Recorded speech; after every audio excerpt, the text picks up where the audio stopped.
ආයුබෝවන් මම ආචාර්ය නුවන්න බේවර්ධන මම අද සාකච්ඡා කරන්න බලාපොරොත්තු වෙන්නේ පුරාවිද්‍යාව සඳහා දුරස්ථ සංවේදනය කොහොමද ප්‍රයෝගී වෙන්නේ කියන එක. වර්තමාන වන විට අපි දන්නවා පුරාවිද්‍යාත්මක ශාස්ත්‍ර කටයුතු විශ්ලේෂණ සහ අර්ථකථන කටයුතු නූතන තාක්ෂණ එක්ක බොහෝ සෙයින් බද්ධ වෙලා තියෙනවා. විශේෂයෙන්ම මේ ඩිජිටල් ඇප්ලිකේෂන්ස් නැත්නම් පරිගණකගත යෙදවුම් සමග නිරන්තරයෙන් බද්ධ වෙනවා අපිට හඳුනා ගන්න පුළුවන්. ඒ ආශ්‍රිතව විවිධ තාක්ෂණික ක්‍රමවේදයන් වර්ධනය කරලා තිනවා පුරාවිද්‍යාව සඳහා භාවිතා කරන්න පුළුවන් ආකාරයෙන්. එවැනි එක් තාක්ෂණික ක්‍රමවේදයක් විදිහට අපිට මේ දුරස්ථ සංවේදනය කියන එක හඳුනා ගන්න පුළුවන්. පුරාවිද්‍යාත්මක දත්ත වාර්තාකරණය, සිතියම්කරණය, දත්ත රැස් කිරීම, කළමනාකරණය වගේ ක්‍රියාවලීන් සඳහා මෙම පරිගණකගත පද්ධති නිරන්තරයෙන් භාවිතා වෙන අපිට හඳුනා ගන්න පුළුවන්. ප්‍රධාන වශයෙන් පුරාවිද්‍යාඥයන් සිය දිනදා ක්‍රියාවලියේදී අවකාශීය දත්තයන් සමග ගනුදෙනු කරන අපිට හඳුනා ගන්න පුළුවන්. මේ අවකාශීය දත්ත කියලා අපි හඳුන්වන්නේ භූමිය සමග කිසියම් ආකාරයක සම්බන්ධයක් ඇති දත්ත. එය නිරපේක්ෂ වශයෙන් ඛණ්ඩාංකමය සම්බන්ධතාවයක් වෙන්න පුළුවන්. එහෙම නැත්නම් සාපේක්ෂ වශයෙන් තියෙන භූමිවල බෙදීම්, ප්‍රාදේශීය ලේකම් කොට්ටාස, ග්‍රාම නිලධාරී කොට්ටාස වගේ සාපේක්ෂ බෙදීමක් වෙන්න පුළුවන්. මේ ආකාරයෙන් කිසියම් ආකාරයක භූමිය සමග බද්ධ වෙන දත්ත අපි අවකාශීය දත්ත ලෙස හඳුන්වනවා. මෙම අවකාශීය දත්ත වාර්තා කිරීම සඳහා ප්‍රධාන වශයෙන් ක්‍රමවේදයන් දෙකක් භාවිත කරන අපිට හඳුනා ගන්න පුළුවන්. එකක් තමයි භූමිය සමග ඍජු ලෙසම සම්බන්ධ වෙලා එම දත්ත වාර්තා කරන එක. අපි ඒකට කියනවා ground based methods කියලා. දෙවෙනි ක්‍රමවේදය තමයි දුරස්ථ සංවේද ක්‍රමවේද පාවිච්චි කරලා අවකාශීය දත්ත ග්‍රහණය කර ගැනීම. මේක හඳුන්වනවා අපි remote sensing method කියලා. එහිදී භූමිය සමග ඍජු ලෙස සම්බන්ධ වීමකින් තොරව අදාළ අවකාශීය අංගයන් අධ්‍යයනය කිරීම සහ වාර්තා කිරීම සිදු කරනු ලබනවා. මේ සටහනින් දැක්වෙන්නේ වැඩිදුරටත් විස්තර කරනවා ඒ කියන ක්‍රමවේදයන් දෙක. ground based methods නැත්නම් භූමිය සමග ඍජු ලෙස සම්බන්ධ වෙලා කරන ක්‍රමවේදයේදී අපේ සැබෑ ලෝකයේ තියෙන අවකාශීය අංග තිබෙනවා. ඊට පස්සේ අපි ඒ භූමිය සමග ඍජු ලෙස සම්බන්ධ වෙලා නිරීක්ෂණයන් සහ මිනුම් කටයුතු සිදු කරනවා. එහි ප්‍රතිඵලයක් ලෙස අපි අවසානයේ අපේ අවකාශීය දත්ත ගොනුව නිර්මාණය කරගනු ලබනවා. මේක තමයි අපි ground based method නැත්නම් භූමිය සමග සම්බන්ධ වී සිදු කරන අවකාශීය දත්ත ග්‍රහණය කර ගැනීම. එහෙනම් remote sensing methods නැත්නම් දුරස්ථ සංවේදී ක්‍රමයේදී මොකක්ද සිදුවන වෙනස්කම? එතනදී අපිට සැබෑ ලෝකයේ ආශ්‍රිතව වාර්තා වන අවකාශීය අංගයන් තිබෙනවා. අපිට අවසාන ප්‍රතිඵල විදිහට අපිට අපේ අවකාශීය දත්ත ගොනුව නිර්මාණය කර ගැනීමට අවශ්‍ය වෙනවා. නමුත් එහිදී අපි ඍජු ලෙසම භූමිය සමග සම්බන්ධ වීමකින් තොරව කිසියම් ග්‍රාහකයක් යොදලා ඒ ආශ්‍රිතව රැස් කරගන්නු ලබන දර්ශන දත්ත ඉමේජ් data පාවිච්චි කරලා සිදු කරනු ලබන නිරීක්ෂණ සහ මිනුම් කටයුතු මගින් තමයි අපේ අවකාශීය දත්ත ගුණව නිර්මාණය කරගන්නේ. මේ තමයි මෙම ක්‍රමවේද දෙක අතර තිබෙන ප්‍රධාන වෙනස්කම. මොකක්ද මේ දුරස්ථ සංවේදනය කියලා කියන්නේ? තවශයෙන්ම අපිට මේක අලුත් දෙයක් නෙවෙයි. මොකද මිනිසා සතුවත් තියෙන දුරස්ථ සංවේදී ඉන්ද්‍රියන්. උදාහරණයක් විදියට අපේ මිනිස් ඇස අපිට හඳුනා ගන්න පුළුවන්. සරල ලෙස කිව්වොත් දුරස්ථ සංවේදනය කියන්නේ කිසියම් වස්තුවක් සමග භෞතික වශයෙන් සම්බන්ධ නොවි නැත්නම් ස්පර්ශ නොකර අදාළ වස්තුව පිළිබඳ සිදු කරනු ලබන අධ්‍යයනය තමයි අපි දුරස්ථ සංවේදනය කියලා හඳුන්වන්නේ. එහෙනම් කොහොමද අපි මේ ක්‍රියාවලිය සිදු කරන්නේ? ඒ සිදු කරනු ලබන්නේ පෘථිවියේ තිබෙන වස්තුන් මගින් නිකුත් කරනු සහ එසේ නැතහොත් පරාවර්තනය කරනු ලබන ශක්තිය කිසියම් ග්‍රාහකයක් මගින් වාර්තාගත කොට මැන ගැනීම මගින් සිදු කරනු ලබන විශ්ලේෂණ ආශ්‍රිත යෙදවුම් තමයි අපි දුරස්ථ සංවේදනය කියලා හඳුන්වන්නේ. දුරස්ථ සංවේදී පද්ධතියක් සතුව ප්‍රධාන අංගයන් කිහිපයක් අපිට හඳුනා ගන්න පුළුවන්. එකක් තමයි ප්‍රධාන වශයෙන්ම අපිට කිසියම් ශක්ති මූලයක් තිබෙන්න. අපි කියන එනර්ජි සෝස් නැත්නම් ඉලුමිනේටර් කියලා. ඒ ශක්තිය නිකුත් කරන, කිරණ නිකුත් කරන මූලයක් තිබෙන්න ඕන.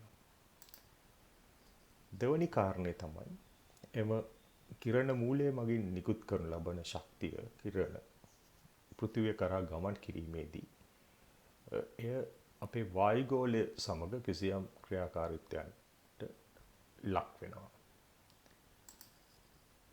ඊළඟ අවස්ථාව තමයි මෙසේ පැමිණෙන කිරණය අපේ පෘථිවිය මත තිබෙන කිසියම් වස්තුවක් සමග යම් කිසි ක්‍රියාවලියකට අන්තර්ක්‍රියාවලියකට ලක් වෙනවා. ඒදී ප්‍රධාන වශයෙන් වෙන්න පුළුවන් කාරණා කිහිපයක් තියෙනවා. එකක් තමයි අදාළ වස්තුව මගින් එම කිරණය අවශෝෂණය කරගන්න පුළුවන්. නැත්නම් ඇබ්සෝබ් කරගන්න පුළුවන්. එහෙම නැත්නම් මෙම කිරණය නැවත පෘථිවි පෘෂ්ඨයේ තියෙන වස්තුන්ගේ ලක්ෂණ අනුව මේවා පරාවර්තනය කරලා යවන්න පුළුවන්. මෙම කිරණ. ඊට පස්සේ තියෙන පියවර තමයි මෙසේ පෘථිවි පෘෂ්ඨයේ මතින් පරාවර්තනය කරලා එන කිරණ චන්ද්‍රිකාවක් හෝ වෙනත් කිසියම් මාධ්‍යයක් ඔස්සේ සකස් කරන ලද ග්‍රාහකයක් මගින් ග්‍රහණය කර ගැනීම. නැත්නම් වාර්තාගත කිරීම. ඉන්පසු එසේ ග්‍රහණය කර ගන්නා ලද තොරතුරු නැවතත් ඒ චන්ද්‍රිකාව මගින්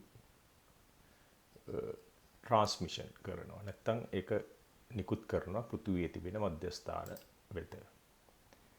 ඉන්පසු ඊළඟ පියවර ලෙස අපිට හඳුනා ගන්න පුළුවන් මෙසේ වනු ලබන දත්ත අර්ථකථනය කිරීම සහ විශ්ලේෂණය කිරීම. අවසාන වශයෙන් ඒ ආශ්‍රිත යෙදවුම් අපිට හඳුනා ගන්න පුළුවන්.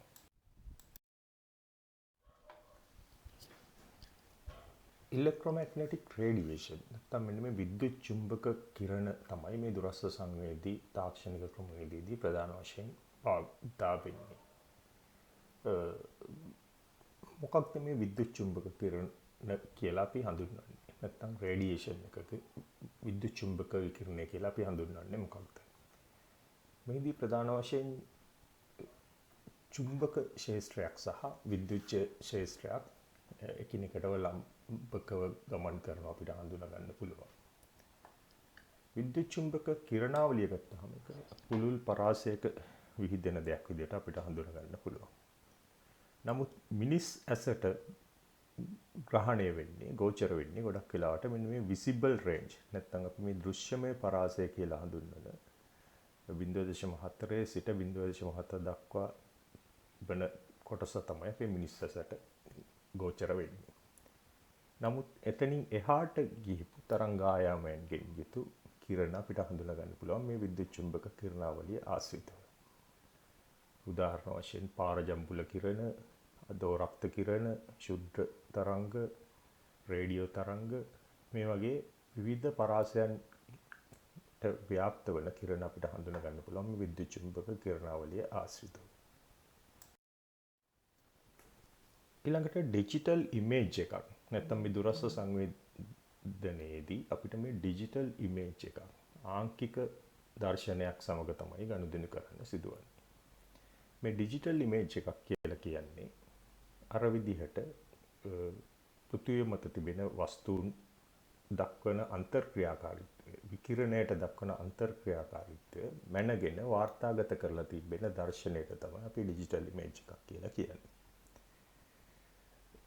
මෙහි අපිට හඳුනා ගන්න පුළුවන් එක හා සමාන ප්‍රදේශ ලෙස වෙන් කරන ලද අපි හඳුන්වනවා සාමාන්‍ය විවරේ පික්සල්ස් කියලා ඉංග්‍රීසි භාෂාවෙන් හඳුන්වනවා. මෙන්න මේ වගේ තිබෙන ප්‍රදේශ වලින් තමයි මේ ඩිජිටල් ඉමේජ් එකක් සමන්විත වෙන්නේ. මේ සියලුම පික්සල් එකක් තුළ කිසියම් අගයක් අන්තර්ගත වෙනවා. අපි ඒකට කියනවා ඩිජිටල් නම්බර් එක කියලා. එහෙම නැත්නම් brightness value කියලා. මෙන්න මේ අගයන්ගෙන් නිරූපණය වෙන්නේ අදාළ වස්තුව විද්‍යුත් චුම්බක විකිරණයට දක්වන ලද ප්‍රතිචාරය තමයි මේ අගය තුළ නිරූපණය වෙන්නේ.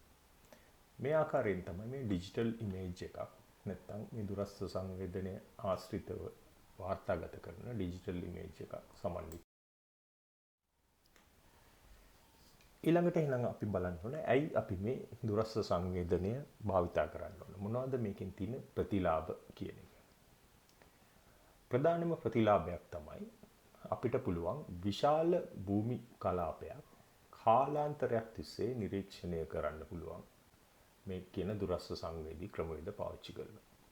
අපි දන්නවා අපි භූමිය සමග ඍජු ලෙස සම්බන්ධ වෙලා මේ ක්‍රියාවලිය කරනවා නම් අපිට ඉතා විශාල කාලයක් ශ්‍රමයක් සහ මුදලක් වැය කරන්න වෙනවා මේ කියන සමීක්ෂණ කටයුතු සඳහා.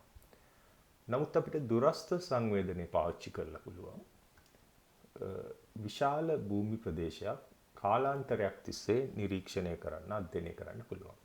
ඊට හේතුව තමයි මේ චන්ද්‍රිකාවන් කක්ෂගත මාර්ග ඔස්සේ යම් කිසි කාල සීමාවක් ඔස්සේ ගමන් කරන අපිට හඳුනා ගන්න පුළුවන්. ඒ නිසා එම බිම් කඩ යම් කිසි නිශ්චිත කාල වකවානුවකට සැරයක් මිනුම්ගත කරනවා වාර්තාගත කරනවා මේ කියන චන්ද්‍රිකා මගින්. ඊළඟ ප්‍රයෝජනය තමයි අපිට මම පෙර සඳහන් කරා අපේ මිනිස් ඇසට හෝ සාමාන්‍ය කැමරා කාචයකට ගෝචර වෙන්නේ විද්‍යුත් චුම්බක කිරණාවලියේ තියෙන දෘශ්‍යමය පරාසය. නැත්නම් අපි කියනවා visible range. රතු කොළ සහ නිල් කියන වර්ණ වලින් සමන්විත මේ දෘශ්‍යමය පරාසය විතරයි ගෝචර වෙන්නේ.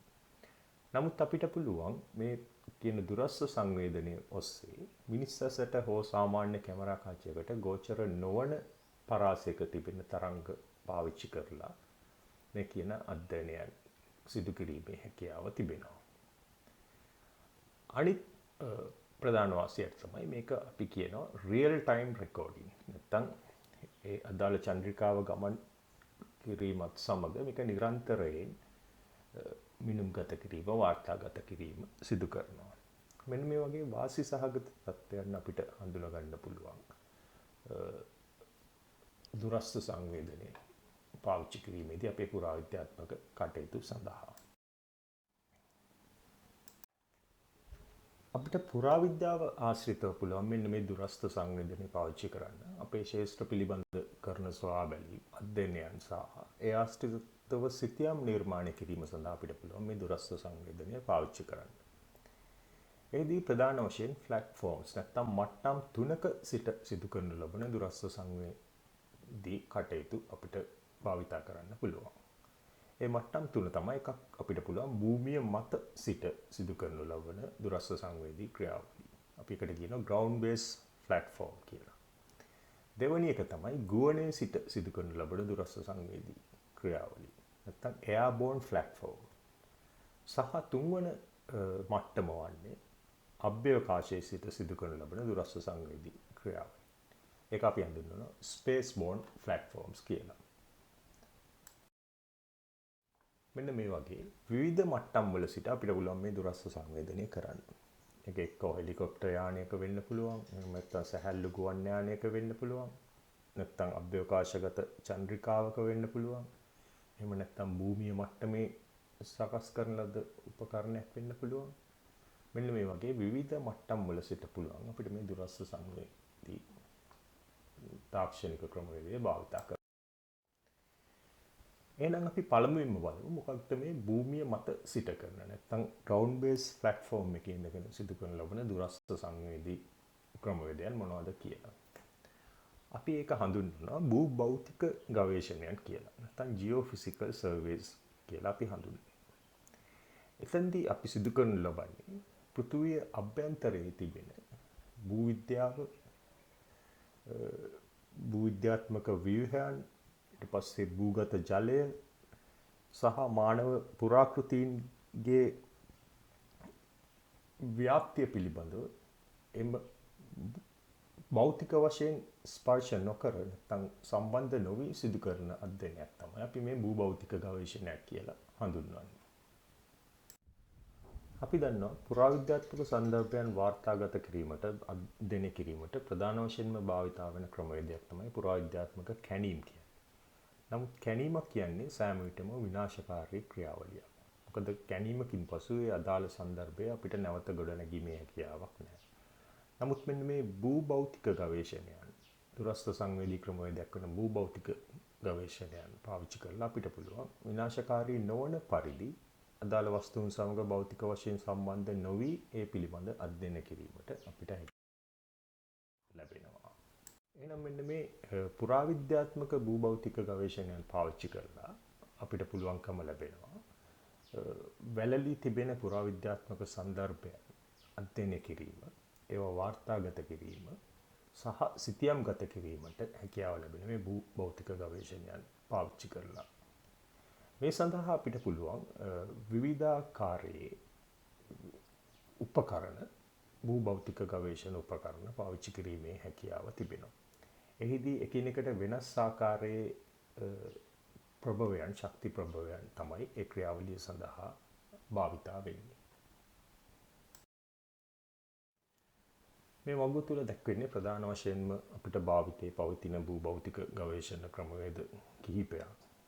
අපිට හඳුනා ගන්න පුළුවන්. එහිදී විවිධාකාර ශක්ති ප්‍රභවයන් පාවිච්චි කරලා සිදු කරන ලබන භූභෞතික ගවේෂණ ක්‍රමවේදයන් හඳුනා ගන්න පුළුවන්. උදාහරණ විදිහට ගුරුත්වාකර්ෂණය පාවිච්චි කරලා කරන ගුරුත්වාකර්ෂණ ගවේෂණ, ඊට පස්සේ චුම්බක ගවේෂණ, විද්‍යුත් ප්‍රතිරෝධක ගවේෂණ, මෙන්න මේ වගේ විවිධාකාරයේ භූභෞතික ගවේෂණ ක්‍රමවේද අපිට පාවිච්චි කරන්න පුළුවන් මෙහිදී. ප්‍රධාන වශයෙන් පුරාවිද්‍යාව සඳහා භාවිතා වන භූභෞතික ගවේෂණ ක්‍රමවේද විදිහට අපිට හඳුනා ගන්න පුළුවන්. මෙන්න මේ මැග්නටෝමෙට්‍රි නැත්නම් චුම්බක ශක්තිය ආශ්‍රිතව සිදු කරන භූභෞතික ගවේෂණය. රෙසිස්ටිවිටි නැත්නම් ප්‍රතිරෝධකතාවය භාවිතා කරලා සිදු කරන ලබන භෞතික ගවේෂණ සහ විද්‍යුත් චුම්බක සන්නායකතාවය electromagnetic conductivity පාවිච්චි කරලා සිදු කරන භෞතික ගවේෂණ හඳුනා ගන්න පුළුවන්. ඒ වගේම වර්තමාන විට අතිශයින් ජනප්‍රිය මාධ්‍යයක් පුරාවිද්‍යාත්මක අධ්‍යයනය සඳහා මේ ground penetrate radar නැත්නම් භූමිය විනිවිද යන රේඩාර් තරංග පාවිච්චි කරලා සිදු කරන ලබන භෞතික ගවේෂණ. අපිට පුළුවන් මෙන්න මේ වගේ විවිධාකාර භූභෞතික ගවේෂණ ක්‍රම භූමිය මට්ටමේ සිට පාවිච්චි කරන්න දුරස්ථ සංවේදී ක්‍රමවේදයන්. ඊළඟ මට්ටම තමයි නැත්නම් ප්ලැට්ෆෝම් එක තමයි මේ ගුවනේ සිට සිදු කරන ලබන දුරස්ථ සංවේදී ක්‍රියාවලිය. නැත්නම් අපි කියන එකට එයාබෝන් ප්ලැට්ෆෝම්ස් කියලා. ප්‍රධාන වශයෙන්ම මේ මට්ටමේදී සිදු කරන ලබන දුරස්ථ සංවේදී තාක්ෂණික ක්‍රමවේදය අපිට හඳුනා ගන්න පුළුවන් මෙන්න මේ ගුවන් ඡායාරූප කියන එක නැත්නම් ඒරියල් ෆොටෝග්‍රැෆි කියන එක. එහිදී ගුවනේ සිට ලබා ගන්න භූමිය ආශ්‍රිතව ලබා ගන්න ඡායාරූප ආශ්‍රය කරගෙන ගුවන් ඡායාරූප ආශ්‍රය කරගෙන අදාළ භෞතික අංගයන් සිතියම්ගත කිරීම සහ අර්ථකථනය කිරීම සිදු කරනවා අපිට හඳුනා ගන්න පුළුවන්. ශේෂ්ත්‍රයන් පිළිබඳ සොයා බැලීමට, අධ්‍යයනය කිරීමට, ඒ ආශ්‍රිත තිබෙන අංගයන් වාර්තාගත කිරීමට සහ ශේෂ්ත්‍රයන් ආශ්‍රිත සිතියම් නිර්මාණය කිරීමට ප්‍රමුඛ ලෙස පාවිච්චි වෙනවා ගුවන් ඡායාරූප කියන එක. බොහෝ විට භූමිය ආශ්‍රිතව නිර්මාණය කර ලබන භූගෝල විද්‍යාත්මක නැත්නම් සිතියම් විද්‍යාත්මක දත්ත මේ කියන ගුවන් ඡායාරූප සමග එකමත් එක පතිත කරලා අර්ථකථනයන් වලට යොදා ගන්න අපිට හඳුනා ගන්න පුළුවන්. ඒ වගේම තමයි භූ ඛණ්ඩාංක ගත කරන ලද ගුවන් ඡායාරූප පාවිච්චි කරලා අපිට පුළුවන් විවිධ දර්ශන විශ්ලේෂණ කටයුතු නිර්මාණය කිරීමේ කටයුතු සිදු කිරීමේ හැකියාව තියෙනවා. මේ ක්‍රියාවලිය අපි හඳුන්වනවා ෆොටෝග්‍රැමැට්‍රි කියලා. නැත්නම් මේ ඡායාරූප පාවිච්චි කරලා සිදු කරන ලබන අර්ථකථනය අපි ෆොටෝග්‍රැමැට්‍රි විදියට හඳුන්වනවා. බොහෝ විට මේ ගුවන් ඡායාරූප ගනු ලබන්නේ ඡායාරූප දෙකක් එකමත් එක පතිත වන ආකාරයෙන් තමයි මේ ඡායාරූප ගන්න ලබන්නේ. අපි සඳහන් කරනවා මේකට ඕවර්ලැප් කියලා. ඒක ඉදිරියට 120ක් සහ 30ක් නැත්නම් ෆෝවර්ඩ් ඕවර්ලැප් එක 120ක් 30ක් පමණ වන ආකාරයෙන් සයිඩ් ඕවර්ලැප් එක 120ක් 30ක් වන ආකාරයෙන් ෆෝවර්ඩ් ඕවර්ලැප් එක නැත්නම් ඉදිරියට 60ක 80ක පමණ ප්‍රමාණයක් එකමත් එක පතිත වෙන ආකාරයෙන් තමයි මේ ඡායාරූප ලබා ගැනීම සිදුවන්නේ. ඊට හේතුව තමයි මෙසේ එකමත් එක පතිත වන ආකාරයට ලබා ගන්න ලබන ඡායාරූප පාවිච්චි කරලා අපි ඒවා ත්‍රිමාණ ආකාරයෙන් ප්‍රතිනිර්මාණය කිරීමේ හැකියාව ලැබෙනවා. අර ෆොටෝග්‍රැමට්‍රි කියන විශේෂය පාවිච්චි කරලා අපිට පුළුවන් මේක ත්‍රිමාණ ආකාරයෙන් ප්‍රතිනිර්මාණය කරන්න. එයාසිතව කරනු ලබන අර්ථ දැක්වීම ඔස්සේ අපේ අධ්‍යයනයට අවශ්‍ය තොරතුරු ලබා ගැනීමේ හැකියාව තිබෙනවා. ඊළඟට තුන්වන මට්ටම අපිට දුරස්ස සංවේදනය ප්‍රචලිත ලෙස සිදු කරන මට්ටම විදිහට හඳුන්වන්න පුළුවන් ස්පේස් බෝන් ප්ලැට්ෆෝම් එක. නැත්නම් අභ්‍යවකාශයේ සිට කරනු ලබන දුරස්ස සංවේදන ක්‍රියාවලිය. මෙහිදී බොහෝ විට චන්ද්‍රිකා දර්ශන භාවිතා කරනවා. චන්ද්‍රිකාවක් මත සවිකරන ලද ග්‍රාහකයක් ඔස්සේ ග්‍රහණය කරගනු ලබන දත්ත ආශ්‍රයෙන් සිදු කරන දුරස්ස සංවේදනය අපිට හඳුනා ගන්න පුළුවන් මේ මට්ටමේදී. මානව ඇසට හෝ කැමරාවකට ග්‍රහණය වන දෘශ්‍යමය සීමාවෙන් ඔබට ගිහිල්ලා වෙනත් තරංග ආයාමයන්ගෙන් යුතු කිරණ පාවිච්චි කරලා මිනුම් කටයුතු සිදු කිරීමේ හැකියාව නිසා දුරස්ථ සංවේදනය ඔස්සේ අපිට බොහෝ තොරතුරු අපේ ක්ෂේත්‍ර පිළිබඳ ලබා ගැනීමේ හැකියාව තිබෙනවා. ඒ වගේම තමයි පෙර සඳහන් කරපු පරිදි මේක නිරන්තරයෙන් සිදුවන ක්‍රියාවලියක් නිසා ක්ෂේත්‍ර පිළිබඳ දීර්ඝකාලීනව සිදු කරන ලබන අධ්‍යයනයන් සඳහා අපිට මේ දුරස්ථ සංවේදනය භාවිතා කිරීමේ හැකියාව තිබෙනවා. අභ්‍යවකාශගත කරන ලද චන්ද්‍රිකාවක් මත සවිකරනු ලබන ග්‍රාහකයක් මගින් තමයි මේ කියන දත්ත දුරස්ථ සංවේදනය සඳහා අවශ්‍ය දත්ත වාර්තා කිරීම සිදු කරනු ලබන්නේ. පෘථිවියේ තිබෙන වස්තුන්ගෙන් මුක්ත කරන සහ පරාවර්තනය කරනු ලබන දත්ත මේ කියන ග්‍රාහක මගින් මැනගෙන වාර්තාගත කිරීම සිදු කරනවා. එහිදී ප්‍රධාන වශයෙන් ආකාර දෙකක ග්‍රාහක පාවිච්චි කරනු ලබනවා. එකක් තමයි අපි කියන උදාසීන ග්‍රාහක නැත්නම් පැසිව් සෙන්සර්ස්. මේවා බොහෝ විට යැපෙන්නේ වෙනත් කිරණ මූලයක් ආශ්‍රිතව නිකුත් කරනු ලබන කිරණය මත තමයි මේ ග්‍රාහකයන් යැපීම සිදුවන්නේ. උදාහරණ වශයෙන් සූර්යාගේ සිට නිකුත් වන කිරණ ආශ්‍රිතව තමයි මිනුම් කටයුතු කරන්නේ. නමුත් ක්‍රියාකාරී ග්‍රාහකයන් නැත්නම් අපි කියන ඇක්ටිව් සෙන්සර්ස් මීට වෙනස් ආකාරයෙන් Taman විසින්ම විකිරණය නිකුත් කිරීම සිදු වෙනවා. ඒ නිසා අපිට බොහෝ විට සූර්යාගේ මත යැපීමක් සිදු නොවන නිසා රාත්‍රී කාලයේ වුව මිනුම් කටයුතු ලබා ගැනීමේ හැකියාව තියෙනවා. උදාහරණ විදිහට අපිට හඳුනා ගන්න පුළුවන් laser scanners, radar අල්ටිමීටර්, imagine radar වගේ තාක්ෂණික විදි අපිට හඳුනා ගැනීමේ හැකියාව තිබෙනවා. මෙම වගුව තුල දක්වන්නේ වර්තමානයේ වන විට අපිට ප්‍රචලිත ලෙස ලබා ගැනීමට හැකි විවිධ චන්ද්‍රිකා දර්ශන වලට උදාහරණ කිහිපයක් දක්වලා තියෙනවා. එදී මෙන්න මේ ලෑන්ඩ්සැට් 7 කියන්නේ ඇමරිකාවේ NASA ආයතන විසින් කක්ෂගත කරලා තියෙන චන්ද්‍රිකාවක්. එහිදී අපිට පුළුවන් මේක කිලෝමීටර් 185ක ප්‍රමාණයක් මේ ගමන් පථය තුළ ආවරණය වෙනවා. දවස් 16කට සැරයක් අදාළ කලාප ඔස්සේ ගමන් කිරීම සිදු වෙනවා මේ චන්ද්‍රිකාව. ඒ වගේම තමයි අපිට අර කියපු වෙනත් තරංගායමයන් සහිත කිරණ පද්ධති නැත්නම් බෑන්ඩ්ස් 7ක් ආශ්‍රිතව දත්ත ලබා ගැනීමේ හැකියාව තිබෙනවා මේ චන්ද්‍රිකාව ආශ්‍රිතව. එහිදී ස්පේෂල් රෙසොලූෂන්ස් නැත්නම් අපිට ලබා ගන්න පුළුවන් කුඩාම මිනුම් ලෙස පැන්ක්‍රොමැටික් බෑන්ඩ් එකකින් මීටර් 15ක රෙසලූෂන් එකක් සහ අනිකුත් 1 සිට 7 5 දක්වා සහ 7 වන බෑන්ඩ් එකකින් අපිට පුළුවන් මීටර් 30ක රෙසලූෂන් එකක් ලබා ගැනීමේ හැකියාව තිබෙනවා. ඊළඟට ස්පොට් 4 කියන්නේ ප්‍රංශය විසින් කක්ෂගත කරන ලද චන්ද්‍රිකාවක්. ඒ ආශ්‍රිතවත් අපිට දවස් 26කට පාරක් මිනුම් ලබා ගැනීමේ හැකියාව තිබෙනවා. මෙතෙන්දී බෑන්ඩ්ස් 4ක් ආශ්‍රිතව අපිට දත්ත ලබා ගැනීමේ හැකියාව තිබෙනවා. ඒ රෙසලූෂන් ස්පේෂල් රෙසලූෂන් එක පැන්ක්‍රොමැටික් බෑන්ඩ් එකේ අපිට මීටර් 10ක් සහ අනිකුත් බෑන්ඩ්ස් වලදී මීටර් 20ක් වෙන ආකාරයෙන් අපිට රෙසලූෂන් ලබා ගැනීමේ හැකියාව තිබෙනවා. IRS කියන්නේ ඉන්ඩියන් රිමෝට් සෙන්සිං සැටලයිට්. ඉන්දියාව විසින් කක්ෂගත කරලා තියෙන දුරස්ථ සංවේදී චන්ද්‍රිකාවක්. ඒ ආශ්‍රිතවත් අපිට දින 5කට වරක් මිනුම් ලබා ගැනීමේ හැකියාව තිබෙනවා. ඒ වගේම තමයි අයිකොනොස් සහ ක්වික්බර්ඩ් කියන්නේ.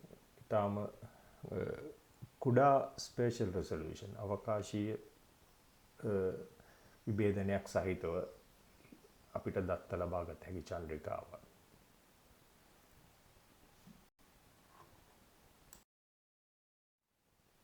මේ උදාහරණ කීපයක් දක්වලා තියෙන සෙල්ල චන්ද්‍රිකා දර්ශන වලට චන්ද්‍රිකා දර්ශනයක් ආශ්‍රිතව අපිට ප්‍රයෝජනවත් තොරතුරු ලබා ගැනීම සඳහා ඒවා නැවත සකස් කිරීමට අවශ්‍ය වෙනවා ග්‍රහණය කර ගැනීමෙන් පසු. එහිදී ප්‍රධාන වශයෙන් මේ සකස් කිරීමේ ක්‍රියාවලිය කාණ්ඩ කීපයකට බෙදලා අපිට හඳුනා ගන්න පුළුවන්. එකක් තමයි atmospheric corrections. නැත්නම් විකිරණය සූර්යාගේ සිට අදාළ වස්තුවට ළඟා වෙනකොට වායුගෝලීය සමග සිදු කරන ලබන අන්තර්ක්‍රියාකාරීත්වයන් නිසා ඇතිවන වෙනස්කම් නිවැරදි කිරීමට සිදු වෙනවා. ඒ වගේම තමයි මේක ජ්‍යාමිතික වශයෙන් නිවැරදි කිරීමට සිදු වෙනවා භූඛණ්ඩාංකගත කරලා. සහ මේ දර්ශනයේ තිබෙන ගුණාංග වර්ධනය කිරීමේ අවශ්‍යතාවයන් තිබෙනවා. ඉන්පසු ඉමේජ් ක්ලාසිෆිකේෂන් දර්ශන වර්ගීකරණය කියන ක්‍රමවේදය පාවිච්චි කරලා තමයි මේ ආශ්‍රිතව අර්ථවත් තොරතුරු ලබා ගැනීමේ ක්‍රියාව සිදුවන්නේ.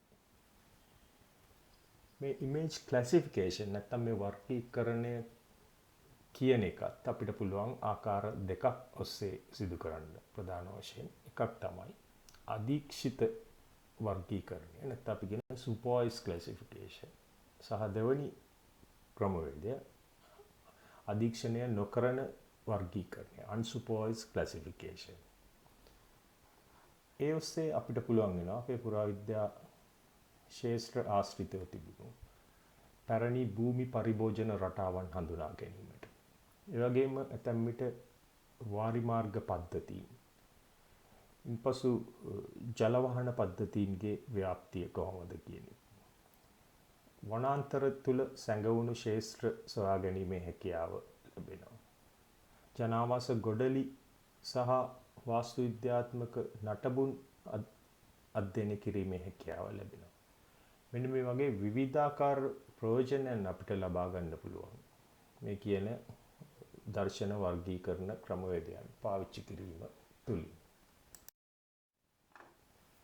ඉන්පසු පුරාවිද්‍යාව සඳහා ප්‍රධාන වශයෙන්ම භාවිතා වන දුරස්ථ සංවේදී ක්‍රමයක් විදිහට මෙන්න මේ ශුද්ධ තරංග ආශ්‍රිතව සිදු කරන දුරස්ථ සංවේදනය අපිට හඳුනා ගන්න පුළුවන්. අපි ඒක කියනවා මයික්‍රෝවේව් රිමෝට් සෙන්සිං කියලා. තරංග ආයාමයේ සෙන්ටිමීටර් 1 සිට මීටර් 1ක් පමණ දක්වා වන කිරණාවලිය තුල තිබෙන ශුද්ධ තරංග කොටස තමයි මේ මෙම දුරස්ථ සංවේදී තාක්ෂණික ක්‍රමවේදය සඳහා ප්‍රධාන වශයෙන් භාවිතා වෙන්නේ. මෙහි පුරාවිද්‍යාවට තියෙන සුවිශේෂී වාසිය තමයි මේ මයික්‍රෝවේව්ස් නැත්නම් ශුද්ධ තරංග පාවිච්චි කිරීමේදී ඒවට වලාකුළු දූවිලි වැනි දේ හරහා විනිවිද යාමේ හැකියාවක් තිබෙනවා. ඒක නිසා ප්‍රධාන වශයෙන් අපේ ක්ෂේත්‍ර හඳුනා ගැනීම සඳහා බොහෝ විට මේ ක්‍රමවේදය අපිට හඳුනා ගන්න පුළුවන්. එවැනි ඉතා ප්‍රචලිත ක්‍රමවේදයක් විදිහට අපිට හඳුනා ගන්න පුළුවන් රෙඩාර් තාක්ෂණය. රෙඩාර් කියන එකෙන් අපි ඉංග්‍රීසි භාෂාවෙන් හඳුන්වන්නේ රේඩියෝ ඩිටෙක්ෂන් ඇන්ඩ් රේන්ජින් කියන එක. මෙහිදී අදාළ ග්‍රාහකය මගින් කිසියම් ශුද්ධ තරංගයක් නිකුත් කරනු ලබන අතර අපිට අධ්‍යයනය කිරීමට අවශ්‍ය වස්තුවේ බැදී නැවත එන තරංගය මැන ගැනීම තුළින් මේ අධ්‍යයන කටයුතු සිදු කරන අපිට හඳුනා ගන්න පුළුවන්. පුරාවිද්‍යාව සඳහා බොහෝ විට මෙන්න මේ සයිඩ් ලුකින් එයාබෝන් රේඩාර් කියන තාක්ෂණික ක්‍රමයේදී අපි බොහෝ විට පාවිච්චි කරන පුරාවිද්‍යාත්මක කටයුතු සඳහා. ඒ වගේම තමයි එයාබෝන් ලේසර් ස්කෑනර්ස්. ගුණයේ සිට සිදු කරන ලබන ලේසර් ස්කෑනර් මගින් අපිට පුළුවන් ත්‍රිමාණ ආකෘති පුරාවිද්‍යාත්මක ක්ෂේත්‍ර ආශ්‍රිතව ත්‍රිමාණ ආකෘති නිර්මාණය කර ගැනීමේ හැකියාව තිබෙනවා.